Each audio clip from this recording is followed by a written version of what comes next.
which we used to rely. The hell is up with this house? There are windows up in the bedrooms that look over the front, but then these windows on the right side are roughly 4 to 6 feet below those. Is there a magical pseudo third story here that's like platform 9 3/4? Jeremy doesn't know what a cartoon is, cliche. Meg's refusal to, at the very least, center herself in her casual TV-watching posture is driving my feng shui OCD up the wall enough to throw off my sin shui. Nobody cares about your OCD, Jeremy. This show is too good for that shit.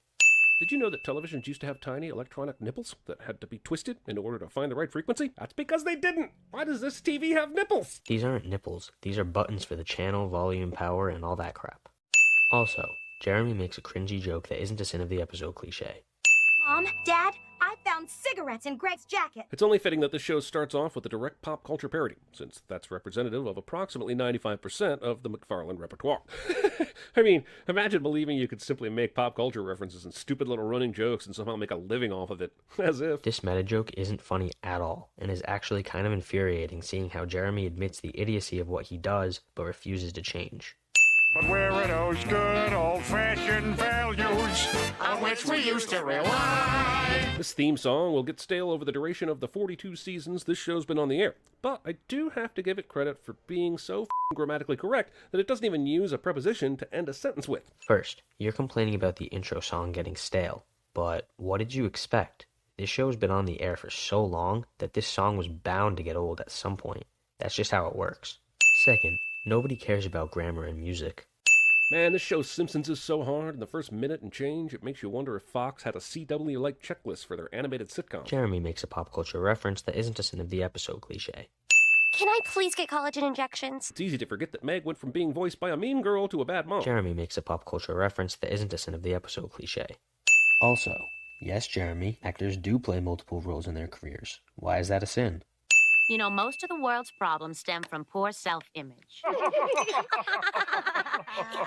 We made it to the first Holocaust joke in less than 2 minutes. That's a record that may never be beat. It's like Wilt's 100, Cy Young's 759, and Lisa Sparks' 919 all rolled into one. First, this joke was hilarious and you should not be sinning it. Second, Jeremy makes a pop culture reference that isn't a sin of the episode cliche. No toys, Stewie. No toys, but a screwdriver is okay? I'm starting to wonder about the ship that Lois is running around here. Jeremy doesn't understand comedy cliche. When you least expect it, your uppance will come. Fun fact, Your Uppance Will Come is the working title of my yet-to-reach completion Shakespearean porn parody. Jeremy makes a cringy joke that isn't a sin of the episode cliche. Also, Shakespearean porn. Whoa, is that really the blood of Christ? Is this really the first time Peter's ever been to church? I guess it is possible, but it's much more possible that this is just an incongruous setup to a cheap punchline. This show clearly expresses how stupid Peter is, so he probably just forgot about communion. Pay attention. I got it, that's the guy from Big. Tom Hanks, that's it. Ah, funny guy, Tom Hanks. I know I'm supposed to believe that all of these people are irritated because of how emotional Philadelphia is, but my guess is it has more to do with now they're forced to think about Big, which is the darkest goddamn movie to ever be a hit. It's an hour and 44 minutes of statutory rape. F***ing Big. First of all, sinning this hilarious joke. Second, yes, Jeremy, they are upset because of Peter's disruption during a super emotional movie, not your dumbass reason. Did I bring the porno, eh? I have so many questions. I'm just gonna skip all of Jeremy's questions here because they're not funny and they're just a waste of time. What is this? Oh man, my kid must have taped over this for history class. I know this is in the service of a joke, but is Peter seriously saying Meg or Chris, both of whom are adolescents with raging hormones, took Casablanca out of the cover, taped over the little holes on top, and recorded a history program in the middle of the f***ing tape? Jeremy doesn't understand comedy cliche.